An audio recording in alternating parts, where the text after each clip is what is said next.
حضرت عبداللہ ابن عباس فرماتے ہیں کہ میں نے عشاء کی نماز پڑھی تو مولا علی المرتضیٰ کرم اللہ وجہ الکریم نے مجھ سے کہا کہ اے ابن عباس، نماز مکمل کر کے فلاں مقام پر میرے پاس آ جانا۔ حضرت ابن عباس فرماتے ہیں کہ میں نے عشاء کی نماز مکمل کی اور میں حضرت علی کرم اللہ وجہ الکریم کے پاس چلا گیا تو مولا علی پاک کرم اللہ وجہ الکریم نے مجھے فرمایا، ابن عباس، الحمد کی الف کی تفسیر بیان کرو۔ تو عبداللہ ابن عباس فرماتے ہیں کہ میں نے اپنی کم علمی کا اظہار کیا تو حضرت علی المرتضیٰ کرم اللہ وجہ الکریم نے میرے سامنے ایک پوری ساعت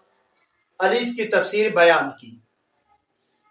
پھر مجھ سے مولا علی پاک فرمانے لگے کہ کیا تمہیں ہا کی تفسیر کا معلوم ہے؟ تو میں نے پھر جناب مولا علی پاک سے عرض کی کہ جناب میرا علم اتنا نہیں ہے۔ تو مولا علی المرتضیٰ کرم اللہ وجہ الکریم نے پھر ایک ساتھ پوری ہا کی تفسیر آپ بیان فرماتے رہے، اس کے اسرار و رموز مجھے بتاتے رہے، اور پھر مولا علی پاک کرم اللہ وجہ الکریم نے مجھ سے فرمایا کہ کیا تم الحمد کی میم کی تفسیر جانتے ہو؟ تو پھر خود ہی مولا علی پاک نے پوری ایک ساعت میم کی تفسیر کو بیان کیا کہ رات کا کافی وقت گزر گیا، اور پھر مولا علی پاک نے مجھ سے کہا کہ کیا تم ابن عباس دال کی تفسیر جانتے ہو؟ تو میں نے پھر لا علمی کا اظہار کیا تو مولا علی پاک پوری ایک ساتھ جناب وہ تفسیر بیان کرتے رہے یہاں تک کہ فجر طلوع ہو گئی۔ تو مجھ سے علی المرتضیٰ کرم اللہ وجہ الکریم فرمانے لگے کہ ابن عباس اب اٹھو، گھر جاؤ اور فجر کی نماز کی تیاری کرو۔ تو آپ فرماتے ہیں میں وہاں سے اٹھا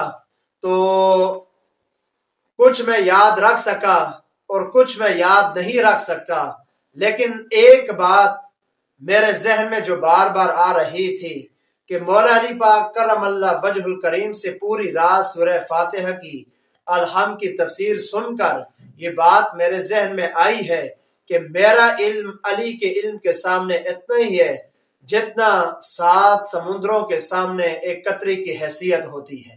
بلکہ آپ فرماتے ہیں کہ رسول اکرم صلی اللہ علیہ وآلہ وسلم کا علم جو ہے وہ اللہ کے علم سے ہے، اور علی کا علم رسول خدا صلی اللہ علیہ وآلہ وسلم کے علم سے ہے، اور سارے صحابہ کرام بشمول میرے سارے صحابہ کرام کے علم کی حیثیت مولا علی المرتضیٰ کے علم کے سامنے اتنی ہے جتنی 7 سمندروں کے سامنے ایک قطرے کی حیثیت ہوتی ہے۔ جناب حضور علیہ السلام نے فرمایا تھا، انا مدینۃ العلم وعلی بابھا، انا دار الحکمت وعلی بابھا، میں علم کا شہر ہوں، علی اس کا دروازہ ہے، میں حکمت کا گھر ہوں، علی اس کا دروازہ ہے۔ مولا علی المرتضیٰ کرم اللہ وجہ الکریم ہی کے بارے میں حضور نے فرمایا تھا، القرآن مع علی والعلی مع القرآن، قرآن علی کے ساتھ ہے اور علی قرآن کے ساتھ ہے۔